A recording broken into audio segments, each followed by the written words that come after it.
সুপ্রিয় দর্শক শ্রোতা, আমি বন্ধু সিড কোম্পানি থেকে কৃষিবিদ মোহাম্মদ আব্দুর রউফ বলছিলাম। আপনাদেরকে পেঁয়াজ চাষের একটা গুরুত্বপূর্ণ বিষয়ে মতামত দেব, পরামর্শ নয়। আপনারা যেহেতু অভিজ্ঞ কৃষক অনেকেই আছেন, তো আমাদের একটা সাধারণ বিষয় সেটা হলো যে একটা জমিতে গাছের সংখ্যা যত, ফলন তত, এবং প্রতিটি পেঁয়াজের ওজন যত বেশি হবে ফলন তত বেশি হবে। তাহলে এটা আমি কিভাবে নির্ধারণ করব? আমাকে অবশ্যই দেখতে হবে আমার জমিতে কতগুলো গাছ, তাহলে আমার রোপণ দূরত্ব ঠিক করতে হবে। রোপণ দূরত্ব যদি সঠিক থাকে তাহলে কাঙ্ক্ষিত মাত্রায় গাছ থাকবে, কাঙ্ক্ষিত মাত্রায় গাছ থাকলে কাঙ্ক্ষিত মাত্রায় পেঁয়াজও পাওয়া যাবে।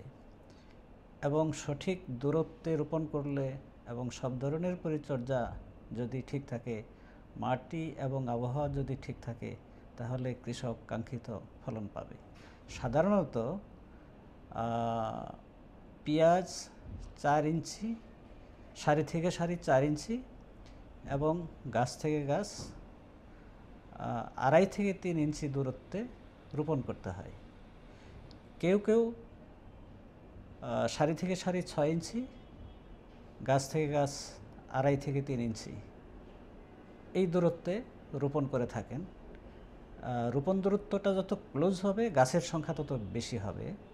আবার রোপণ দূরত্ব খুব বেশি ক্লোজ হলে জায়গা কম পায়, এর জন্য হলো যে একটা গাছের সাথে আরেকটা গাছের ইন্টারঅ্যাকশন, অর্থাৎ একটার সাথে আরেকটার যে কম্পিটিশন, প্রতিযোগিতা, বা পুষ্টি, সার, আলু, এগুলোর হলো যে জন্য তারা প্রতিযোগিতা করে, যার জন্য উভয়ই ক্ষতিগ্রস্ত হয়। যার জন্য দূরত্ব যদি একটা কাঙ্ক্ষিত মাত্রায় থাকে, আমি যেটা বলি যে 4 ইঞ্চি, সারি থেকে সারি 4 থেকে 6 ইঞ্চি, গাছ থেকে গাছ 2.5 থেকে 3 ইঞ্চি, এর ভিতরে থাকলে কাঙ্ক্ষিত মাত্রায় গাছ থাকবে। আর হলো একটা গাছের সাথে আরেকটা গাছের প্রতিযোগিতা কম হবে। এতে আমাদের পরিচর্যা ঠিক থাকলে, সব কিছু ঠিক থাকলে আমরা কাঙ্ক্ষিত ফলন পাব। এবং এই ঘাটতির জন্য অনেক সময় কৃষকরা ক্ষতিগ্রস্ত হয়। এবং এটাকে যদি অনুসরণ করে কোনো কৃষক যে না, আমাকে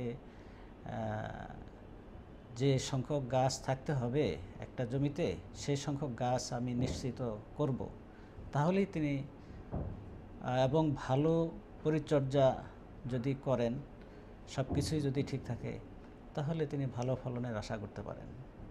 ধন্যবাদ সবাইকে।